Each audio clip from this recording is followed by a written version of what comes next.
aleba kakospax 256 tubaniza ku channel yaffe mwebale kubanga mulaba zi videos zonna zetubateerayo aba subscribing adda muli bakabi ate aba viewing ne mu liking byonna omulundi gumu mwenonyeko nenga bayanedda wazinze Trace menkwaniriza mu celebrity nacho tujukire nti omukulembeze w'eggwanga yatuwa ennaku 42 ku bivulu ffe kale nga basereebu naye ziweddeyo akyasirise tetumanyi oba akola obungi atalina bakubuyisa yandiwadde avaayo n'atubulira way forward kubanga abayimbi tulyawo bali stuck tebamanyi kiddako betegeke bajjayo bagezese ku byuma zispiika emizindalo kubanga abaana miziki bamukoze ki bamukubye anaaterakola abana music bamwina oswanza venye yafulumiza music mujitirivu awali owazawi owavinka kugamba abana music webali kyebabulako kiri kimu abazadde they abused that time very well kati betaaga president otuwe way forward tulabe kye tuba tukola bapromote abeetegeke bave mu kulwanirira abalala nabo benyini beerwanirira dda ne bivaayo abasinga basoma eggulu bye bajjayo byebyo naye kati betaaga okufuna ku ssente kubanga kyonna ensonga yonna kyeriko kwesinzira okuba betaaga okuba nga bayingiza kasete kuba buli omu omubuuza president Museveni omugamba ki oba government ogigamba ki bakugamba bugambi ffe batute tandise ne story ya Flavia news anchor yes mumutegedde bulungi nnyo sako ne sportsman we bamukiitinzeeko mwana mwalono bakuyita cheating tugiyite adultery kwegamba simalina kyakukiyita naye nga oba we kabura bamuyita kabura yamukiitinzeeko ne French ambassador girl oli omuwala nga tayogedde French romance eri mu lulimi lwe bayita French wetaaga ogenda mu zino screenshots osooka ogambe banna mwana mulenzi yateekamu oluyima natugamba ndabye ebinyuma naye abasajja abafumbo kati tugikyusiza kuba Katonda yabadde musajja naye nga all the rumors that are going around Shiba yavuddeyo n'apostinga kati nitugamba Shiba newankubadde nga tetulabanga the way you're close to Flavia nga tetukirabanga konze sinawe nali ndabye Shiba nendabawo ne Flavia like na introducing anagamba Flavia is my friend nga kyombadde sikirabangako naye atukakasizzaako eno saga yavuddeyo omanyi tulina gino emikwano egibeereeyo negigamba bawo tanavaayo kupostinga mikwano gyo njamupostinze dda nti munnange bbewa gundi ebizibu binene ebimu olina kusigalira mukamooli n'omusindikira DM n'omugamba Flavia ng'olabye n'ebizibu naye n'oteekayo posteri nga butabo bwa literature kwega Shiba yakutugambye nti munnange kakala n'ebizibu byonna you're strong woman kumanyi kutegeera I know you come over it tugamba okay Shiba naye nga mwana muwala ali very happy era yavuddeyo na clarifying n'agamba ebisaga ayinza obba kantu katiriti niwe kati kubanga yetabimayinako byatandise screenshot basade sawa mmeka lunaku lwadde kuba ye yabadde out with friends ganyumirwa life kwegamba omanyi tulina kwekubiriza ate n'abasajja abafumbo omwefuge togenda kujjanga ng'osuusuuta mwana wa mulala we ne bano bakazi kati ayinza obbayi ayinza obba wasuususe Flavia ku status oba something like that Mase nanyiga omanyi side chick bamuyita Mase kino mukino kati nteeka yanyize ffenna tuba bakazi ffenna like omuntu asigala muntu tekijjawo nti ono omukazi wawaka ono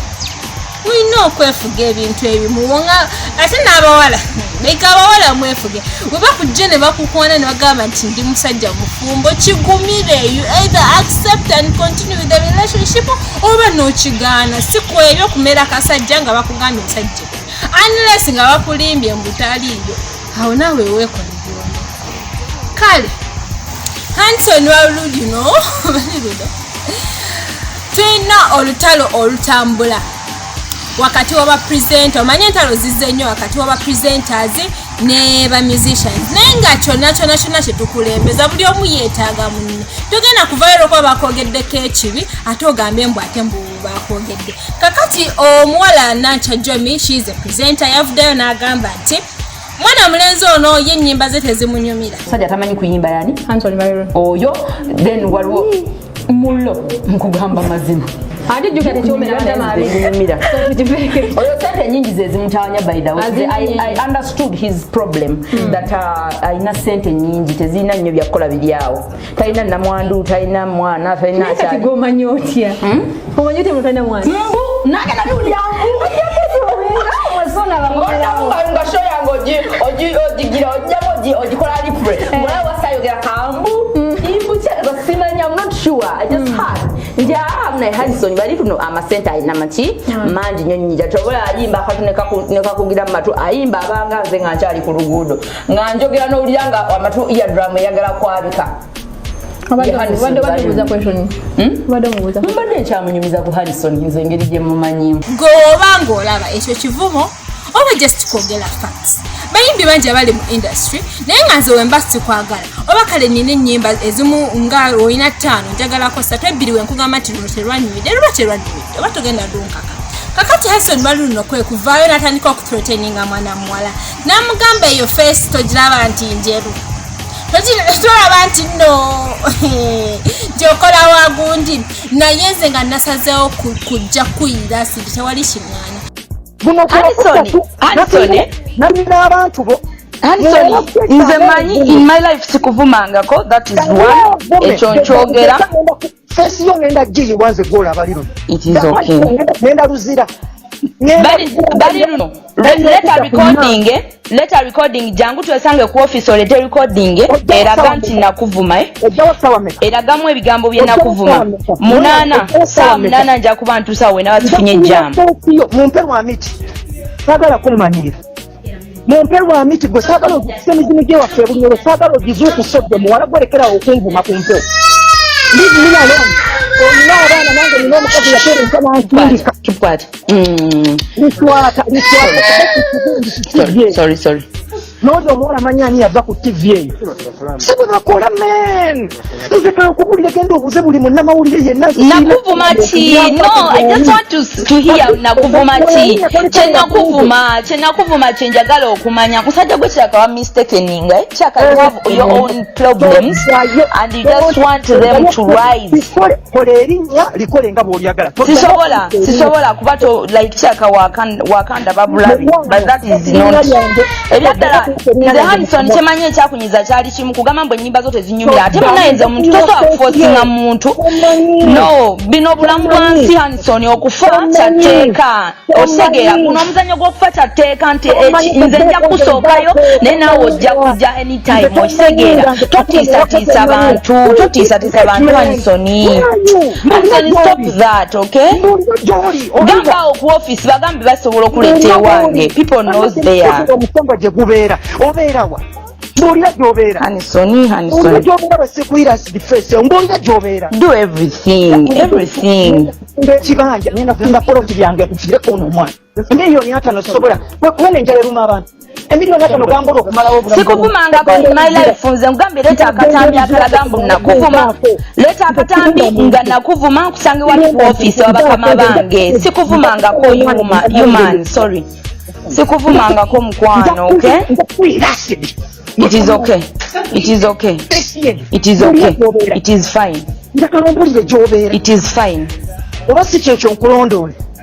it is fine byonna byogenda okola it is okay Hanson byonna byogenda okola it is okay naye nkugambye leta recording ku mulimu awo like tugende mu bakama bange bring the recording that is the only solution oba si ekyo tugende ku polisi olete recording eyo nga nkuvuma okutwalira amateeka mu ngalo tebikola nekulu yabadde ku mpewo bafudde ebulaya bambi abantu bange bulayino abantu bange bulaya tugende nanti bange bulaya jamaliriza ndagirira josula ndagirira woyita esawa zovayo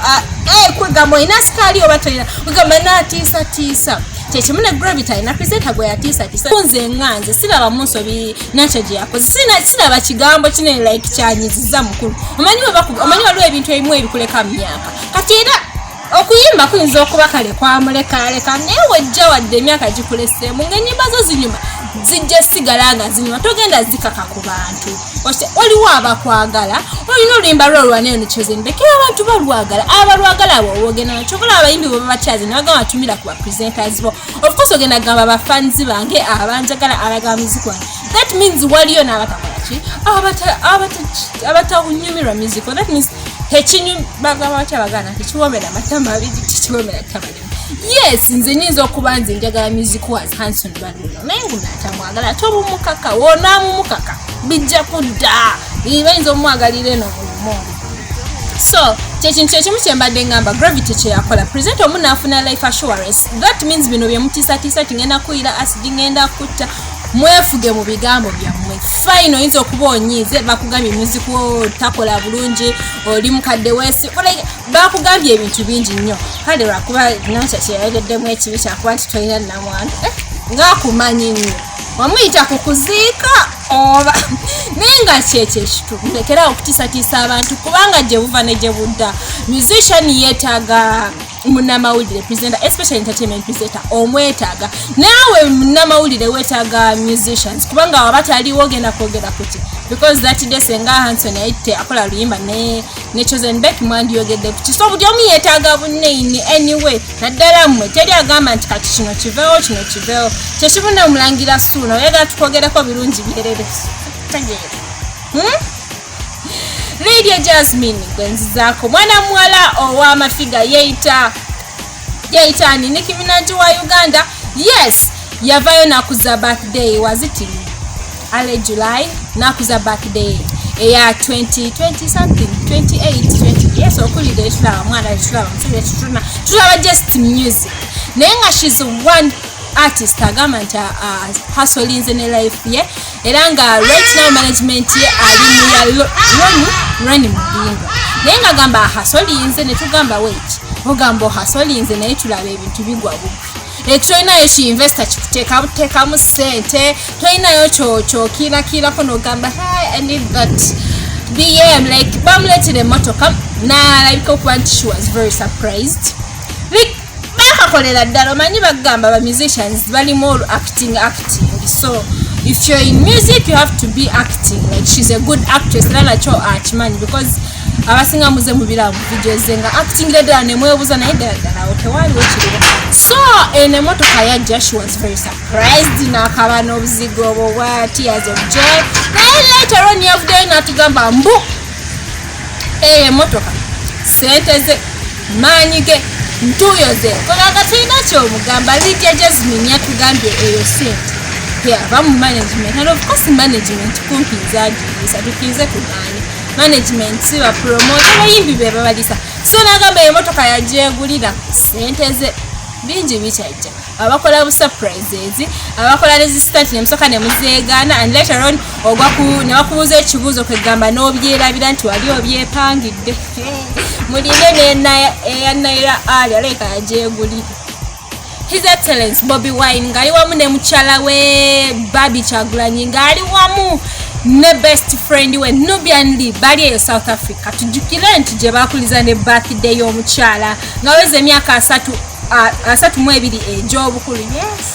mama mukikola mutya okuzaala nemusigala nga mukyanyira bwe muti abakulu bali eyo bali tukayite birthday vacation birthday what naye basazeewo ne bagamba nti engeri gye bali South Africa balambule ku prison oba ekkomera omukulu Nelson Mandela ekigambibwa nti ye role model ye muntu Bobby Wine gwe yenyumirizaamu okutandika bino byonna ebyobufuzi era yasazeewo alambule ne bakebera ku zi bracket kyesimanyi oba ziba zikyali anyway omukulu ng'oyo yali w'amaanyi kyova olaba eblanketi bikoze bitya abasobola okuba nti bikyaliyo for memories. So n'omukulu Bobby Wine yagambye since we are this side let's use this chance ne bagendayo ne bazirambula n'agamba nange ntuuseeyo naye tetutamanyi mukulu bamusiba bululu ne tutandika free Bobby Wine yamalayo emyaka miyitirivu. Nkongerayo mu story eya Nina Rose eyava mu black market nga byasayini nga teyabitegeera nga yagamba yabitegeera naye abamu ku ba artists bali nawo mu black market bagamba teyabitegeera kale wakati twala omuyimbi eyali mu black market nga byasayini nga teyabitegeera yalokoka videos ne ziyikinganaawo ne bamubatiza like ng'abalokole babatiza kwegamba n'alokokera ddala nga tolina kyomugamba naye kaakati ebivuddeyo ate kati bamuwaayiriza obubbi ne tugamba adde ageze kwenenya mu balokole tetukitegeera mbu ewadde Diandre bino bye bagamba nti yajja na kaveera ssebo byali bituufu mbu yevuddeyo ne carpet eneya wansi si kyekyokka navayo